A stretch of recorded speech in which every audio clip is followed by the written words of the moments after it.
Hi friends, and welcome back to another episode of TT Reacts. How to improve.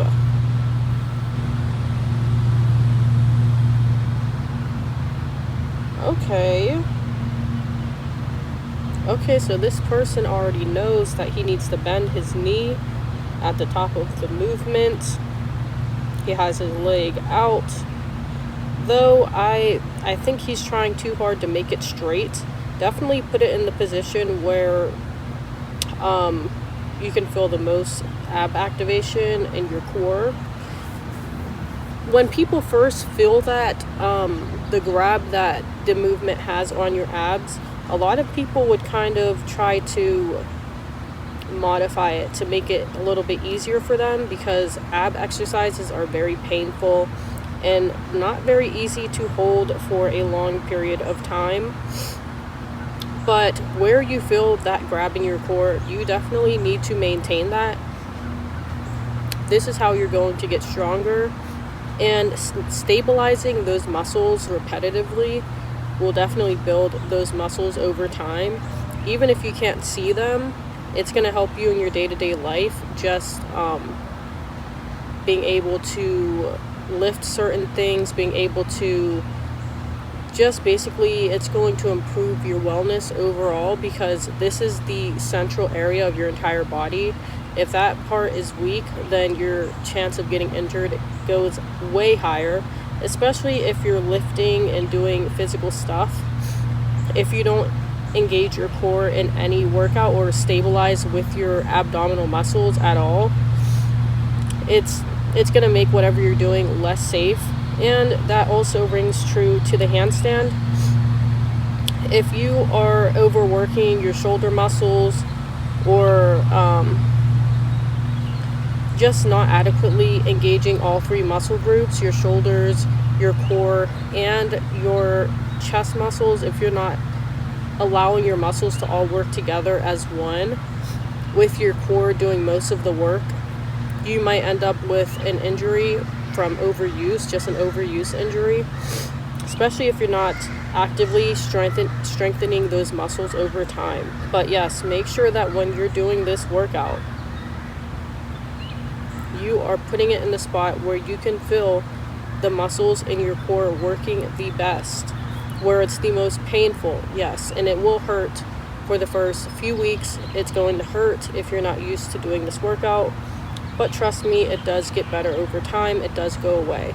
So this man has the first progression down, where your leg is just out. You need to progress to this next workout here, where you're doing the in and outs, kicking your feet out one at a time, individually engaging each side of your ab muscles and making them strong enough to do the next progression, which is this one, the knee pop outs. And your final handstand will land here in this free handstand. By this point, you should have the abdominal muscles and form to be able to hold a stable handstand. Make sure that you're challenging yourself in this workout, because otherwise you will have wasted your own time, and you will not have paved the way for your handstand to be the most stable that it can be. Now, some people I do witness getting lucky and being able to just balance and float, but that's not a good handstand. It's not ultimately going to advance them to the next level. They may find themselves trying different tricks that they cannot hold because they don't have the strength or the stamina to do so. So definitely do these progressions, because they'll make your shoulders, your chest, and your core much, much stronger, and you don't have to do any additional workouts if you don't want to, in order to strengthen those muscles. So yes, this person, he is doing a good job. Keep doing what you're doing, but make sure that you are challenging your muscles to the maximum. Okay. Lately I'm noticing people treat overbalancing as if it's some sort of workout to get your handstand, but you don't really have to overbalance and create a fake force in order to pull your feet into the correct spot. This person, what he needs to do is squeeze his ankles together when he gets to the top of the movement, unless he's doing one of the various drills that I already put on the screen. So he goes down, kicks up. Okay. It looks like he can almost balance it. So this person, he needs to put his head up a little bit higher. I know that you're trying to have a perfectly straight handstand, but lean on your chest muscles a little bit more in this movement, because I noticed that a lot of people, they have potential to take their handstand to the next level and really get their muscles more activated in this movement, but because they want it to be so straight, they're making it harder on themselves by not using their chest muscles. But it's not a bad thing to engage your chest. It's perfectly fine to put your head up and not have a straight line. This person, it looks like he engaged his core a little bit, but I don't think he's done enough challenging enough core work to be able to grab this movement and stabilize it. Because really, when you are engaging your core, you have to maintain the tightness throughout the handstand, which requires also breath control.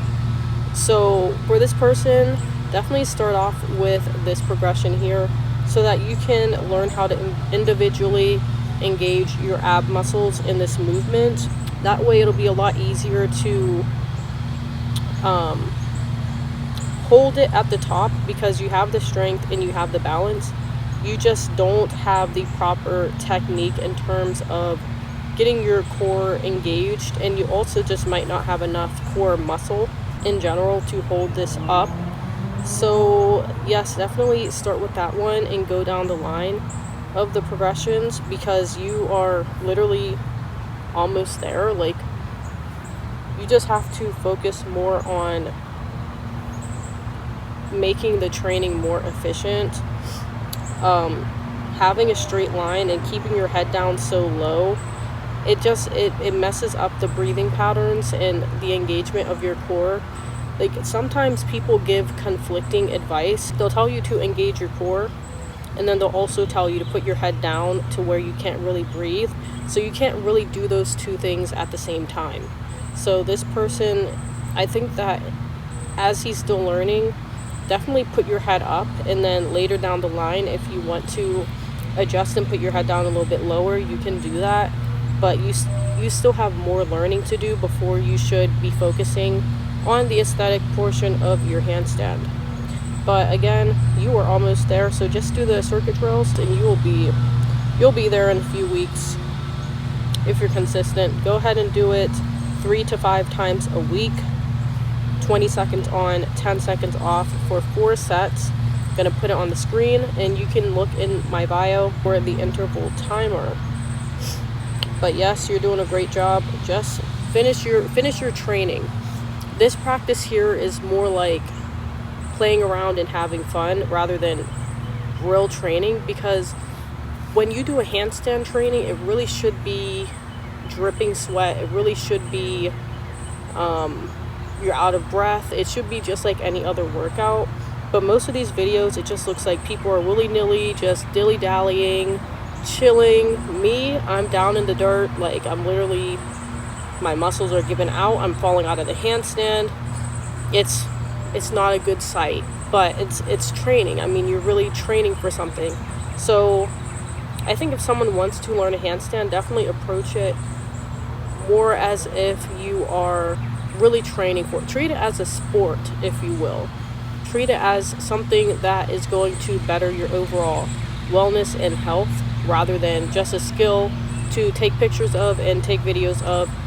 It really can be something wonderful if you allow it to be, rather than just something aesthetic that you're posting on Pinterest and Instagram. Just my 2 cents there. But the next person, okay, so this one is a prompt. Struggling to find balance points. I'm 18 years old and a uni student.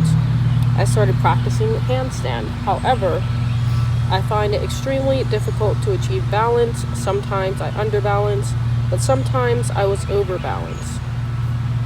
And I fell on the ground and stood again, fell and stood again and again. Is there a very useful method to find the balance point? Wait, what do you mean you fell and stood again? Like, were you falling out of the handstand, or were you just not able to balance it at all? Anyway, I'm reading the comments. Someone says it took them 2 years to find their balance for the first time. 2 years? That's crazy. But, I mean, if you don't know what you're doing, it could take 2 years. Luckily, with my approach, it shouldn't even take 2 months, unless you are starting from like clean slate, no muscle. Like, I feel like a lot of people that are pursuing handstands already have a baseline athleticism to them. But if you're starting just a regular person in off the street that doesn't work out, or if you can't really hold your weight up at all, then it could take you that long to get the muscle that you need to hold your body up. But still, even then, the training that people are doing is so bad that it's hindering them and preventing them from going to the next level on time as quickly and efficiently as they could if they were doing a program like what I recommend, which is the circuit drills, and just basically going down the line to not only improve your strength, but to get balance through strength. So I never would be able to balance. Like, balancing would not be as easy for me if I wasn't already naturally pretty strong, and if I didn't train my balance and my strength regularly. It's not like I was able to just like wake up one day and have balance. It was the strength that was there, and then of course I did my balance exercises, and over time I just got better and better at balance, and I got stronger and stronger with my body. So it was easier for me to get to that point pretty quickly, and I also started pretty young. But even as an adult, when I was relearning how to do handstands, it only took me about a week to get back to where I was when I was a child, and doing like different tricks and stuff. It didn't take me too long, because I prioritized strength and efficient training, and just really asking myself and being realistic about what it is that I'm doing. If I'm doing a certain drill and I find that it's not working, I assess the situation and I'm like, okay, what can I do to hold this handstand longer? When I realized that when I adjusted my form and tucked my pelvis very, very well, it engaged my core muscles and my abs a little bit more.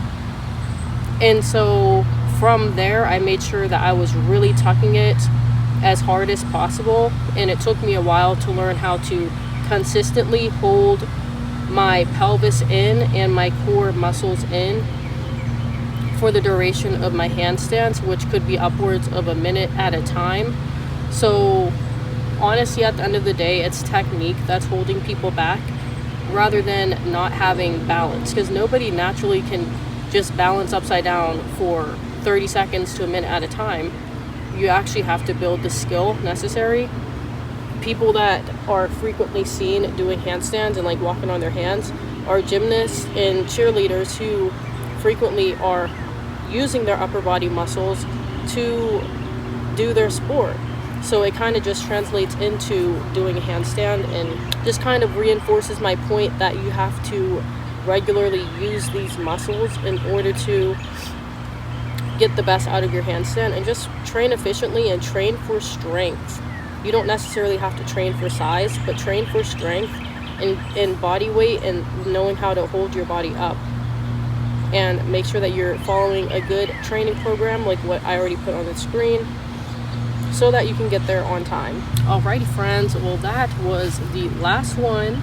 Thank you so much for tuning in. If you would like to be featured, go ahead and send your video to this email right here, and you may see it in one of my upcoming videos. But until next time, ciao.